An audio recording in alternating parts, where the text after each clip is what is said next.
Hey, everyone. Good evening. Welcome to the Education is Freedom podcast. I am your host and your favorite educator, Dr. Danielle Martin. This is a space where we discuss all things education. And as we know, education takes place both inside and outside of the classroom.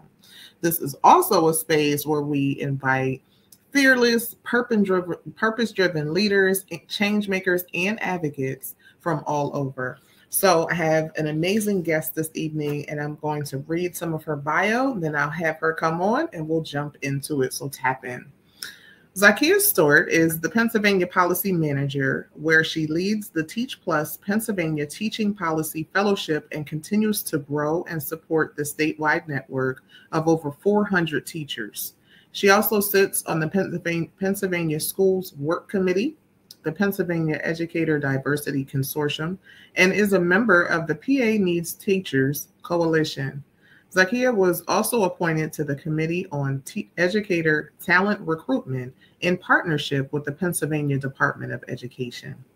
She has taught first grade, third grade, fourth grade, and for 4 years in New Orleans. She also attended American universities for her bachelor's in science and business administration, the Art Institution of California, San Diego for her bachelor's of science in graphic design, and Johns Hopkins University for a master's of arts in teaching.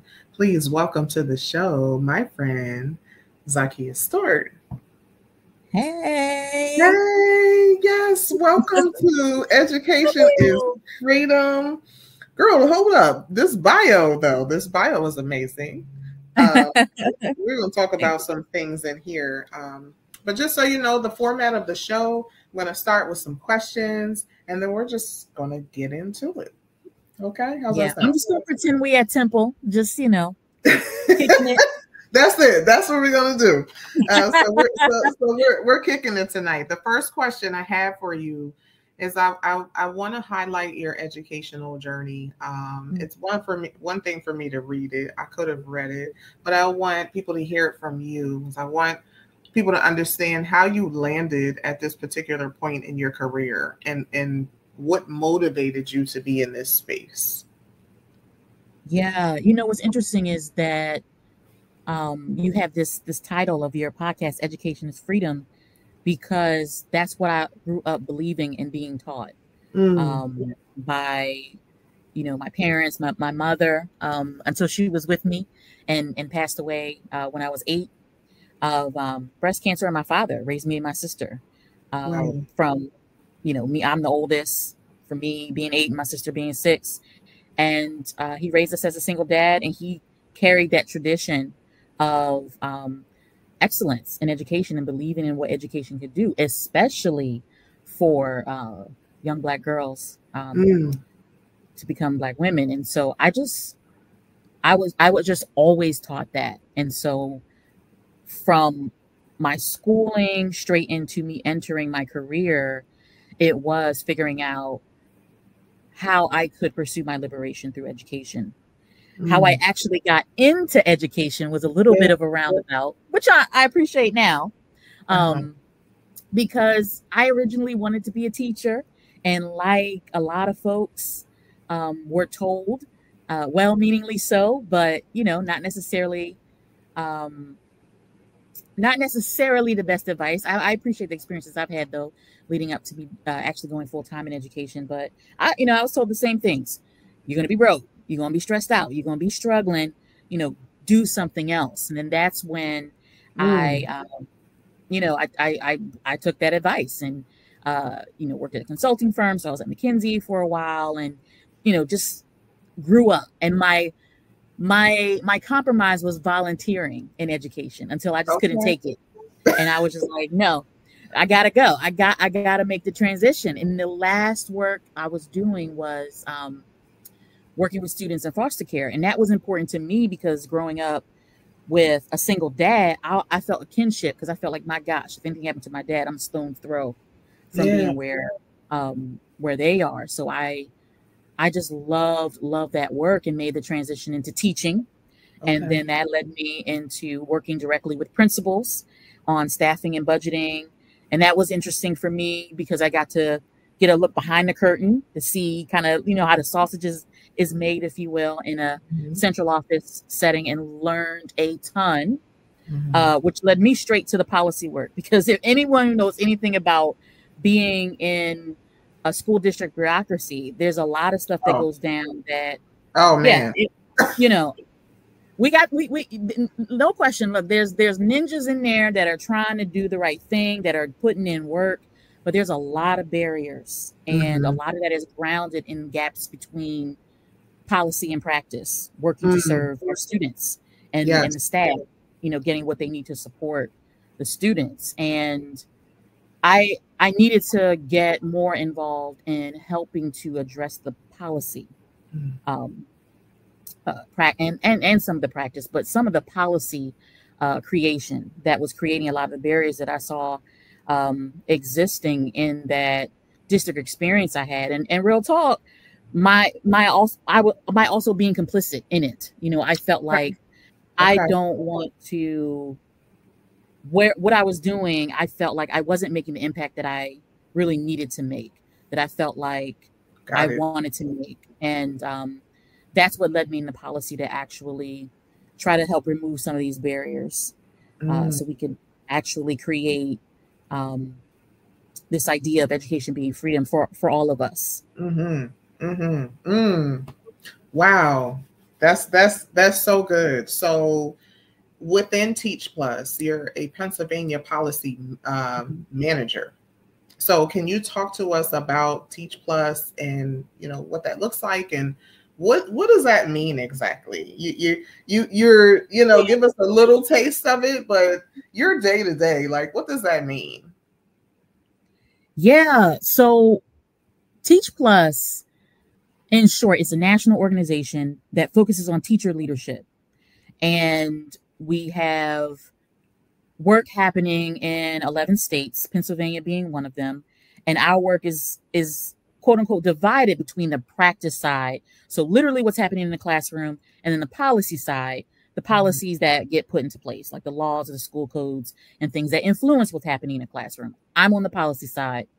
And what I appreciate about having a policy and practice side working together is that they need to be talking to each other. They need to be working in concert. That is part of what creates those barriers when they're not talking to each other, if you will. And also part of the reason why those barriers exist is because teacher voice is not centered. And what I do as part of the work in my fellowship is figure out all the ways we can center teacher voice, all the ways we can give teachers the skills or remove some of the barriers in their way to help them feel like, one, that they have a voice. Because, it's a lot of the work is just trying to get people to unlearn some of the things that they've been conditioned to think, like getting people to realize their superpowers that they already have. I'm not giving people superpowers and strengths. I'm just basically either getting things out of the way or just basically trying to help them see, look at what's already here, and let me just put you on game to some of the things that I'm specifically involved with because it's my job, right? And so that is the bulk of the work. Is one, reminding teachers of the power they possess, the responsibility they have, the value they add, and then pointing them in the right direction if it means our coalition partners, meeting certain power brokers, giving them tools, giving them information they wouldn't otherwise get, instruction, because we have a whole programming scheme set up for our fellows, and it's really set up to help them know and employ the power they already have to affect the change they need to see in their classroom, so that they can have their students. Typical day. Yeah. Let's get into that, because I've seen you all. Listen, I've seen Zakiya in action, and I've seen the policy fellows in action. And as a former teacher, man, it just warms my heart to I mean, the work that you all do is amazing, and you are just phenomenal with this group of teachers and what you all equip them with. and teach them how to do. I love to see it. So can you talk us through like a typical day or what it looks like, advocacy, like, because you all do it, and I need my audience to know and understand the work that you all do. Yes, thank you for that. So first, I just have to shout out our teachers. They are phenomenal people. They are in the classroom, grinding it out every single day, and then meeting with me and our support staff in the evenings. So I'm during the day meeting with people, trying to glean information I need to glean, whether it's resources, insights into, who's in charge, who's really in charge, what's some of the the key information that they need to know. What are some of the gaps that they perhaps can come in and fill? Looking for opportunities. I spend a lot of my time trying to unearth those things, and then working in partnership with other pockets of folks who are involved in the work, and figuring out how we can build a stronger coalition. Because one thing that I know for sure, there's strength in numbers. And even if you don't agree on everything, if you can find alignment on a particular thing, you are stronger together. Figure out how you can maximize that impact, and then just run it, just go after it.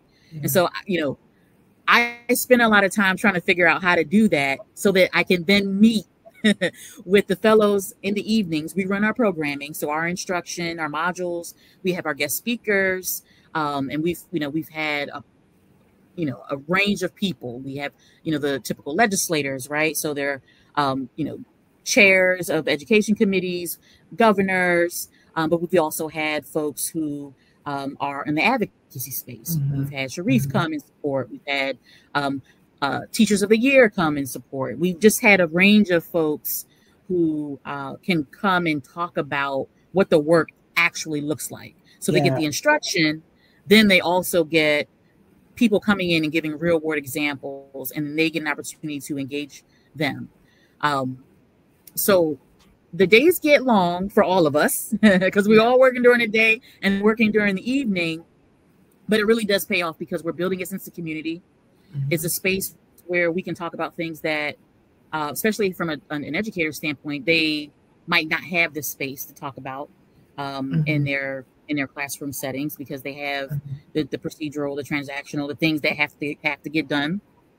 And, we work it every day the best we can, to lead up to our culminating projects, one of which is the Capital Day we have. We bring teachers from all across Pennsylvania. The Capital, you supported our Capital Day. I love it. I love it. Yeah. We work all year on our legislative asks, our campaigns, things that we've been studying, things that we've been researching with other impacted community members, so parents, student teachers, students, and we advocate for those things. We push for those things. We build products, policy memos.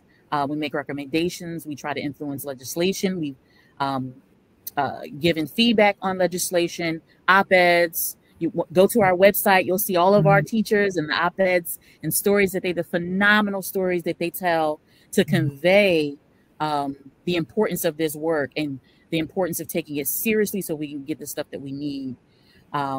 So I'm super proud of it. I'm super proud of them. Yeah. And, we're all a work in progress. So we're continuously trying to figure out how we can make it manageable so people don't feel like, they have to burn themselves out just to make a difference. But, it's working in so far, and we're doing our best. Listen, it looks wonderful. It's great. And as an outside partner and supporter, I'm proud of what you all are doing. When I see you all at Capital Day. And so for those of you who aren't familiar with Capital Day, is a couple episodes we've been talking about government and education and advocacy. It is a day of advocacy, and these teachers come from all over the state, and they're having press conferences, and they're pulling elected officials, and they come with they stay ready so they don't have to get ready. Okay. They have their literature, they have statistics, because they want these elected officials to understand what their day-to-day looks like And we talked, a couple shows about what it looks like to hold elected officials accountable. And this is what these teachers and policy fellows and this is what they show up to do. And I love it, and I'm here all day for it. So I support it, and anytime I can, I am there with my peeps, because it is important. It's important. And so we have Zakiya Stewart here with us. She is the Pennsylvania Policy Manager of Teach Plus, and we are learning about all the things that Teach Plus does, and specifically what they do in the state of Pennsylvania. And so next question, I know that we have been discussing the teacher shortage, the crisis, trying to diversify the teacher pipeline, and all of those things. What are some of the ways that you guys are focusing on that teacher shortage aspect? Yeah, that's a really great question. The short answer is every way possible. I mean, we are looking at it from a standpoint of retention. First of all, like how are we taking care of the teachers that are there?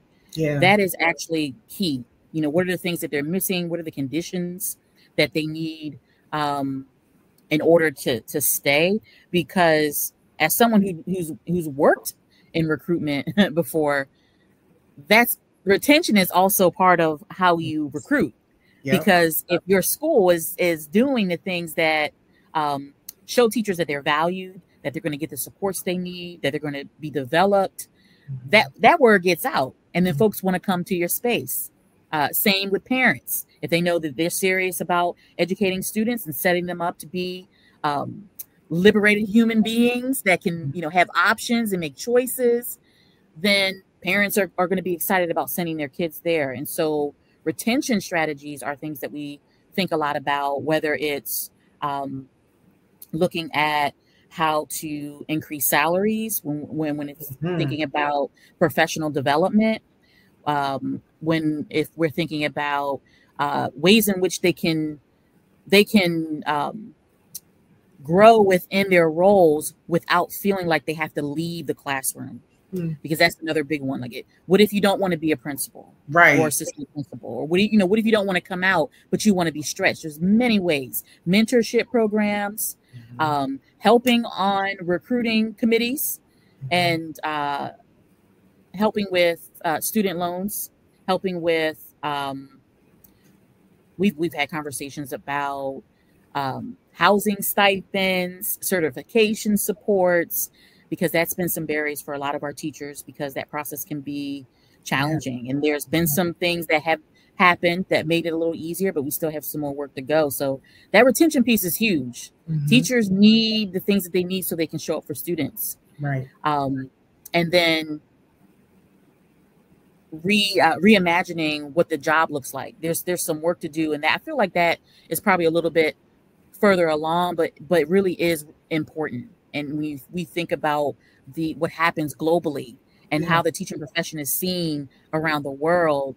They are elevated and revered, and that's not the case. We know that. We know that's not the case here, and it really needs to be. It really needs to be, and there needs to be a shift in the thinking and the way we value our teachers, so that can also play a role. So there's marketing along with it, but then also backing that up with the policies and the resources that we need. In Pennsylvania, for example, our funding system has been ruled as unconstitutional. So there's some work that needs to be done. The Basic Education Funding Commission you can Google that. That's been convened. They met all across the state. They had hearings. They had teachers and different representatives come in and talk about why it was important to make sure that schools had the money that they need, and that your education doesn't rely on your zip code. Like, you don't get a good education depending on where you live. You get a good education because you deserve a good education. And so that's something that's really important that we're thinking about and have been working on and have been contributing to. Our teachers have given testimony and been a part of those conversations to convey how important it is for legislators to partner with people who are impacted the most and to move with urgency to get things done. Yeah. Yeah. So you all out there, there's a lot of work that goes into this. Not only are these teachers teaching during the day, but they're giving up their time because they are that passionate about what they do and who they serve and their students and their families, to make a better educational space for your students, for your children. And so here they are on the front lines, every so often, coming in here challenging legislators and elected officials and giving them the real of the real, right? They're on the front lines daily, and that is just something that I wholeheartedly appreciate. And so, legislative updates.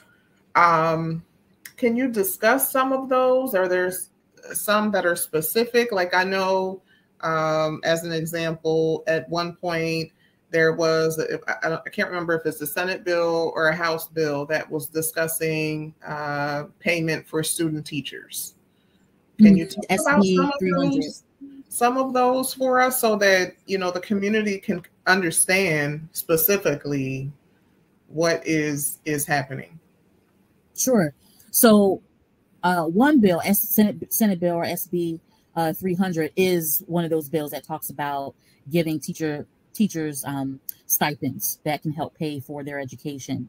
And some of our work was contributing language to that bill because we were concerned about, and this is what I encourage people to be thinking about, making sure, one, is enough money, because these training programs are very expensive and these stipends need to make a difference, because one of the biggest tension points is, student teachers, for example, they're not getting paid. They're not getting paid, and they have to devote all of their time to the craft and have to pay for the education. And Pennsylvania is one of the highest, one of the most expensive schools in higher education. Like the amount of money that folks are shelling out on the higher ed end is amongst the highest in the country. And so one of the things I would encourage people to ask a little bit more about is, that's great. We're talking about, figuring out how we can grow our own, figuring out how we can, give stipends, but is it enough? Because what we don't want is to go through all of the work, because it's a lot of work to get bills passed, to get everything to go through the House and the Senate. And then when implementation happens and you're actually looking at the reality, it's not enough. But to some, they can say, oh, okay, we did this thing and we can claim a win. But to the people who actually need it to be meaningful, it's not enough to pay the bills. It's not enough to sustain them while they're in class all day learning and having to shell out money for school and having to support themselves. So it needs to be enough money. That's one of the first things I would ask people to think about when it comes to bills like that, like SB 300. Also, data transparency is very, very important, because while there's pockets of districts that are collecting information about what student teachers are doing, how teachers are getting certified, what their needs are, what their income levels are, what barriers they're dealing with when it comes to actually becoming teachers and staying teachers, there's not a cohesive structure in place to get the clarity we need so that we can say, okay, here's all the evidence. Now let's do something about it. So we keep going in circles, saying the things we know, and then, pointing to different things. But because data is not collected consistently or as comprehensively as we need it to be, it creates a barrier when we then have to take it to a legislator and say, we need this X amount of dollars. So we need districts to give that information, to make it transparent and to make it legible. So if I am, a parent or a concerned community member, I want to make sure, and I'm thinking about how we can support SB 300, making sure it's enough money and making sure that the data is present and making sure that it's legible so that it's not like 18,000 Excel sheets, making sure Right. that somebody who just came off the street can read it and understand what's happening. So clarity, making sure that it's enough, not just enough for, some power broker to claim a win, but that actually matters. That one in particular. Another major one is the science of reading. Our literacy rates nationally are like just shameful. And then when you think about communities of color and underserved communities, poor communities, not getting the help that they need, it's shameful. It's just shameful. I don't know any other way to say it without getting too upset. Nope. That's it. And yeah, I just recently wrote an op-ed on the science of reading, and in support of these bills. Actually, House Bill 998 and then Senate Bill 801 are part of this package, the bipartisan package called the Literacy Achievement for All bills. And it's hold on. House Bill, what is it? House Bill, what's the number? 998. Okay. And then Senate Bill 801. Okay. They're bipartisan bills as part of this Literacy Achievement for All package, supported by Representative Jason Ortiz, Justin Fleming. Oh, Justin, yeah, okay, yeah. They're on the HB 998 side, and then the senators Ryan Ahmet, Senator Anthony Williams. Those are the co-sponsors, and those bills are basically like, how can we get our kids brought up to speed so they are literate and equipped to be able to access that liberation that they need. It talks about ways in which we can capture data, ways in which we can assess the data, so that we can ensure that we are teaching children to actually read and not just read words, but to be able to comprehend. To think critically, to be literate, not just to pass tests, right? And we want to make sure that the instruction is delivered in a way where it's differentiated according to needs, because students, like everyone else, are all over the spectrum and have different needs and deserve to be literate, and they deserve to be able to experience the world. Because one of the pieces about the op-ed that I wrote was I was reflecting on the joy I was feeling teaching first grade, where students are really starting to learn how to read. It is joyous. It is. It is. I'm a former first grade teacher, and I feel it is to see their little light bulbs go off. When they're writing and they're reading and they're excited about it. Yes, that was everything for me. Exactly, but then as they advance, so does the work, and so does the need to teach them correctly and make sure that we're using the right curriculum. That's why science of reading is so important. The research is 20 years old, but we have vendors trying to get put on, and people that haven't been vetted, and it's caused a lot of harm. And so that's the reason this package is important, is because the science of reading needs to be in every classroom. It does. In every teacher prep program. So as just a community member in any, across the state, how can community members support Teach Plus and support the work that you're doing? You're talking about these bills. I wrote it down, HB 998 and SB 801. Where can I find information on this? How can I support you all? Talk to us about that. Because it takes a village, right? It takes a village. Yeah. And these teachers are out here on the front lines, love, sweat, and tears. They need to be supported. So how can we as community members support you all? Absolutely. So certainly they can go on our website and, sign up for our newsletter, keep up with the things that we're doing, because we post letter writing campaigns, social media events where it's online. in the evening, where you can tap in and get information about what's happening with the basic education funding system in commission in a way that is not technical, because some of this stuff is technical for the folks whose job it is. But then there needs to be another layer and level of education that is consumable, right, to folks who don't do this all day. And so we have a number of events. We have an event coming up December 19th where we're talking about culturally relevant competencies. I just saw that, and I'm trying to register for it. Yes, thank you. Also incredibly important, especially when you're thinking about teaching children correctly.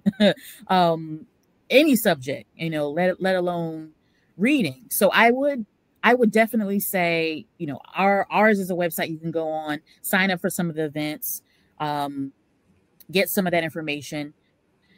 And, if you have time, because it depends on, what you're doing. Sometimes you can only do but one or two things. And if that's all you got, do what you can, how you can, when you can. One of the things I would emphasize, though, is contact your legislator. Put your address in the legis, LEGIS, let me look it up, legis.state.pa.us. Find your legislator according to where you live and send that letter, send that note, make that call. If you can coordinate a trip to Harrisburg and meet them in person or schedule time virtually with the legislator or their staffer, right? Because a lot of times the staffers are doing a lot of the work around research, collecting data. So they need that information, and build those relationships with them and let them know where you're coming from. That it's important because they are beholden to us, that they're there to serve us. And I think that sometimes, depending on your entry point, it can feel futile to reach out to legislators because you think it's going to fall on deaf ears. But it is important. Let them know what's going on and do what you can to educate yourself. Sign up for newsletters on topics that are important to you. So our policy focus areas for our fellowship are early childhood education, expanding and diversifying teacher pathways, pipelines, equitable funding, the science of reading, right? And also thinking about, how can we reimagine teacher preparation? You might be interested in those topics. You might be interested in other topics. Google those topics. Find out what coalitions are out there. Look at some of the information. Sign up for some of their events. Sign up for their newsletter if you don't have time. And just let that email come in and take, book some time, like in the evening, in a day, 30 minutes. You just start scanning that stuff just to get the headlines. City and State is a online newspaper that gives you kind of a quick headline overview of what's happening in Harrisburg. So just little bite-sized things that are digestible, they make all the difference as someone who sits outside of it. And then, if you're a parent with children in the school system, do not hesitate. Don't feel shy about asking those questions. What curriculum are y'all using? Where's the evidence for it? Where is my child? And what resources do you have in place to support them? What resources do you need? How can I provide cover to advocate for you if they're going to come at you for speaking up? Because that happens. Teachers want to speak up and they're afraid of retaliation. I had another online event, and we had parents, we had student teachers, we had teachers, and it was actually a really beautiful moment because typically they're at each other's throats, or so folks want you to think, right? Obviously, sometimes that happens, but in this particular instance, they were talking about the work and how they could understand where each other was coming from and where they could support each other. Where, for example, like I was just talking about, a teacher might not feel necessarily safe speaking up, right, in a particular way. But if that parent got that information from the teacher that's a part of the fellowship and has a connection and knows people, or has data that they wouldn't otherwise have, or maybe isn't public, that parent can say, oh, no, I have these questions and here's this information that I have. So ask those questions. If you can get to school board meetings, get there. But figure out like what within your schedule makes sense, or signing up for newsletters, carving out time during the day, scanning them, reach out to your legislators, talk to your teachers, talk to the school leaders. And you can also attend those school board meetings. And also just this last thing, you'd be surprised. There's a lot of stuff on school websites and it can feel overwhelming, but go there. They have videos and different things to teach you about the school budget process and how money gets allocated. Like check that stuff out. Sometimes they have webinars that happen. I know the school district of Philadelphia has it. And you know, nobody knows because they don't think to look on a website except to find out if school's open or closed, you know, because you're busy. You just need what you need. But some of that stuff is there. So I would encourage folks to do this. Some of what I'm hearing and what you're saying, and this is for community members and parents and students and such, I thought of 3 words as you were talking. I'm thinking of education. So it may be a process where you're educating yourself when you're saying, go look on the website, go to your child's school, ask questions, all those things. Education. I'm also hearing persistence, because sometimes you're not going to get the answer that you're looking for the first time you ask, maybe not, but this thing is ongoing. Right. And persistence and perseverance. Like you can't give up the first time somebody tells you no, or a situation happens that you don't like. You just don't give up. And then the last thing I'm hearing and what you're saying is empowerment. Yeah. I'm empowering myself and my family as I'm educating myself on these processes. That's very empowering. Absolutely. Oh, you know what? You just also made me think of something, especially if you're talking about policy. Sometimes, or too often, stuff takes too long. Yes. And your children shouldn't have to wait. And so what does that look like while you're advocating for the policy change, but still trying to make sure your children get what they need? And so one thing that I've seen as a very successful example is creating your own learning communities. So if you're at a parent-teacher conference or some event, talk to other parents. Find, hey, are you good at math? Do you have a restaurant?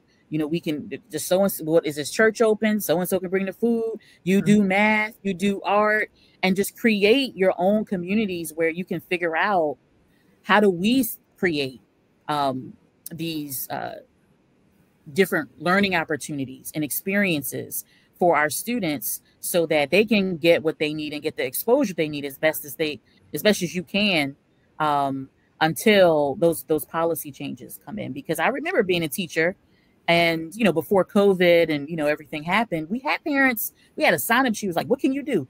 Parents had incredible skills. Yeah. And we pulled them in. They were in the buildings contributing. You can do that outside of school, just with you and, in your neighborhood or, virtually, and, have those conversations and figure out how you can support each other and barter those different expertise. So sometimes it might also be doing something on your own as a sub game while you're trying to advocate for things that too often take too long. So what you just did was you just laid the blueprint for what advocacy looks like for parents and families and community members. That's what you just did. So I hope everybody out there, I hope you had a pen and a pencil and some paper, because Zakiya just gave you the blueprint. I hope you're taking notes.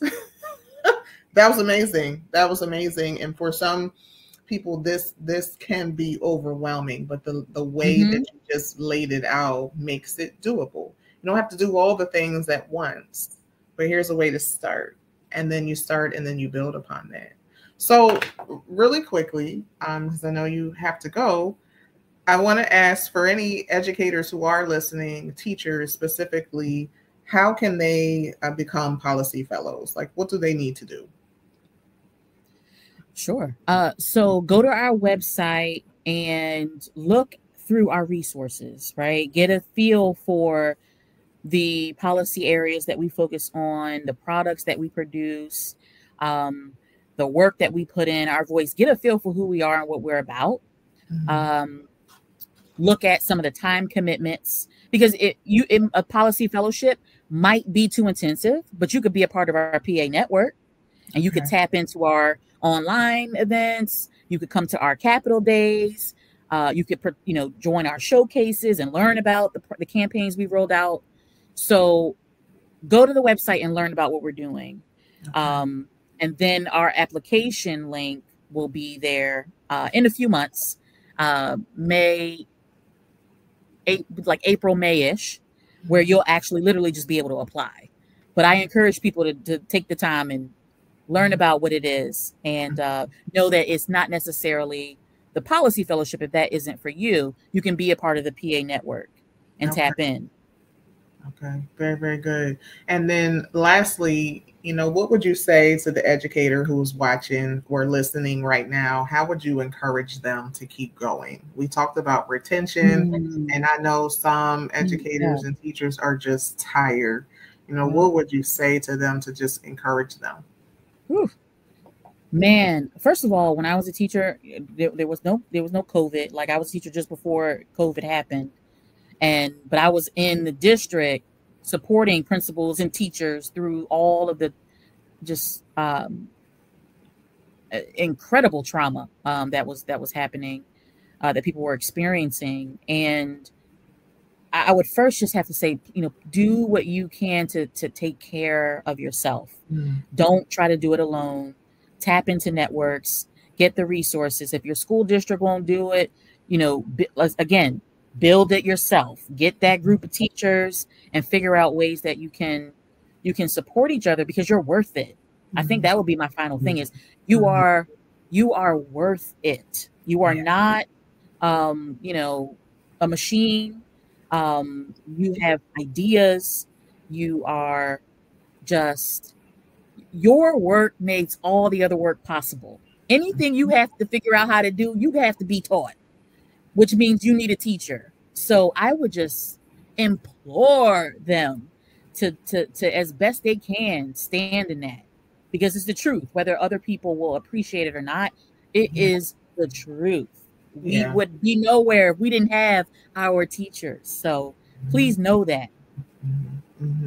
Beautiful. That was heartfelt. I appreciate that as a former teacher. And so please know that if you're an educator who's listening right now, you are appreciated. Your efforts are appreciated. Your fight is appreciated. And so don't give up. Somebody is waiting for you. You have somebody's blessing attached to you. And so there's support networks available to you as well. But I love what you said when you said, take care of you first. Take care of you first. And so definitely do that. Zakiya, listen, it's been an amazing time together in conversation with you. Please, everyone watching, listening, like and share this podcast. This conversation is important. We are in support of our teachers. We want to hold them up. Absolutely. And so I just so appreciate you, your conversation, and your time. I know you have to go and off to, with your Superwoman cape on and on to the policy fellows. So that you all can continue the amazing work that you do. So here at She Is Still Dope Network, we want to say thank you. Thank you for coming on Education is Freedom. I appreciate you. Yes, education is freedom, and it's my absolute pleasure. Yes. So thank you all so much for joining us on Education is Freedom this evening. I hope that you have been both inspired and empowered by our conversation this evening. Our show airs the second and fourth Tuesday of every month at 7 p.m. So I'm inviting you to remain connected by following the She Is Still Dope Network on all social media platforms. Be sure to subscribe so you can stay in the know. And until next time, keep shining and never stop learning. We'll see you next time.